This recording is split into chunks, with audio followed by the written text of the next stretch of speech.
ostensibly the streets are calm, shops have begun to reopen, but there's a real sense of mourning. People describe the smell of blood and ashes that still linger on the streets. And people that I've managed now to speak to in Iran are describing a state of things as a quiet civil war. That kind of variegated society, that dynamic society where you had many different ethnicities rubbing shoulders with each other is kind of falling apart. The country ever more feels divided into two camps, the regime and the royalists who want to restore the Shah. So tell me about that division then. What are those camps like, aiming for, thinking about? In many ways, they're sort of two sides of the same coin. Both accuse each other of hiring mercenaries.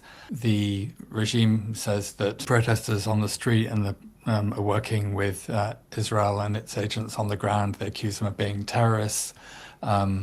The protesters say that the regime has brought in Shia militiamen from Iraq and elsewhere in the region to shoot at them. And there's a kind of sense that the only way out is through bloodshed, through more violence. The kind of protests, the peaceful protests, which used to be a kind of hallmark of a struggle for a new Iran, haven't worked, and that now the confrontation has to be a violent one. And so both sides are kind of ever more talking about resorting to arms to kill the other. I think this round of protests has just been so fundamentally different from previous rounds. It's been so much more bloody, and it has to be said that blood has been spilt on both sides. There have been repeated reports of protesters with knives sort of lunging at some of the regime's own bully boys, the Basijis, and beheading them. There have been torching of banks and shopping centres and lots of mosques. And really anything that is sort of seen to be symbolic or emblematic of the regime.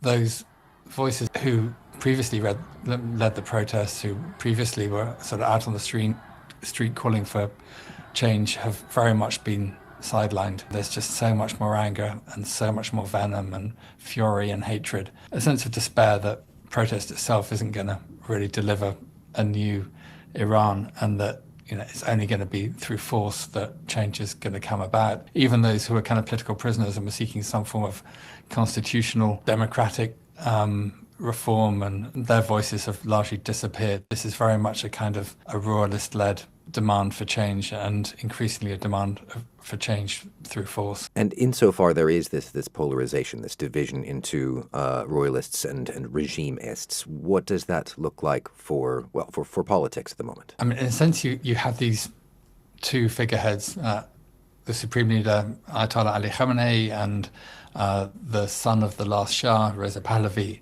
who are at the top of the pyramid of their respective camps. But in many ways, also both are kind of somewhat absent from the scene.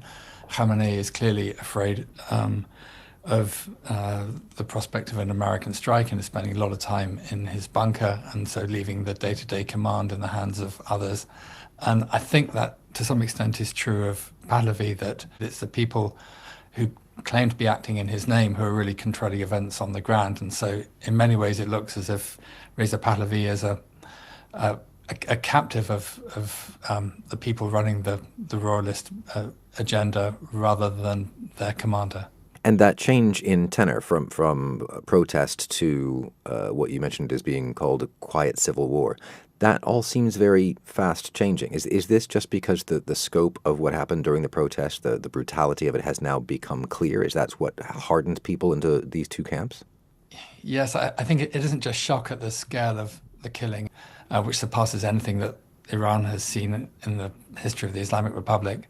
It's also the way in which the regime seems intent on humiliating the memory of the dead. It's sort of piling up bodies in morgues. It's leaving families to go and search for the dead amid these kind of piles of bodies. It's charging families to pay for the recovery of their bodies. It's kind of limiting the scope of their funerals. It's a sense of which it's kind of actively humiliating and dishonoring the dead. And I think that's just kind of so exacerbated the anger that you're seeing, coupled with this economic crisis that precipitated these protests, which shows no sign of getting better. The kind of You've had the internet out, that's crippled the digital economy.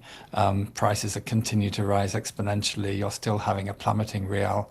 It's a really sort of desperate situation in which nobody sees any sort of peaceful way out. Part of that anger is being expressed in a revival of tribal demands for vengeance, particularly in the provinces, in places like Loristan and Ilam, where the protests erupted.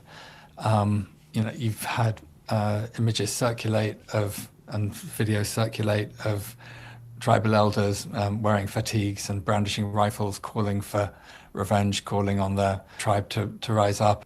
Then you hear kind of people in exile talking about how they're going to mobilize, how they're going to try and get guns to their supporters in Iran. There's even been talk of recruiting an army in exile, much as kind of happened when Syria protesters turned to rebels. And there's kind of all sides seem to be sort of planning for the next round of militant showdown. There is a certain sense of inevitability here in what you're saying, that this is a powder keg and in one way or another it will be lit. Is there anything that could bring Iran back from this brink? The wild card in all of this is President Donald Trump and the armada that he's amassed on the shores of Iran. An American military strike would clearly give the initiative to external actors, to the US. In the past, the West has engineered regime change, in some ways remarkably successfully. There have been at least kind of 3 attempts to change the leader in Iran over the last 100 years. And on each occasion, there was that handover took place, and it took place in many ways without that kind of years and years of civil war that you saw in Iraq and in Libya and other places where the West has tried to bring about regime change. Whether or not you can have that sort of clinical surgical strike that many in the West seem to be talking about, I think is uncertain. It's just really hard to see how you can satisfy all sides at the moment. I don't think there'd be much love lost in Iran if Ayatollah Ali Khamenei was to go. He's kind of, I think, even from inside his own camp, inside the regime, he's seen as in some ways past his expiry date and, if anything, something of a liability. What is going to come the day after Khamenei? Is it just going to lead to the Revolutionary Guard taking control, in which case that's hardly going to satisfy the protesters on the street? Is it going to lead to wholesale attempts at regime change, in which case it's likely that regime or the vestiges of the regime are going to continue to fight? So, even with this American military intervention, I think it's really hard to see how you, at the moment, avoid a prospect of a descent into greater bloodshed and the prospect of civil war. Nick, thanks very much for your time. Jason, thank you as always.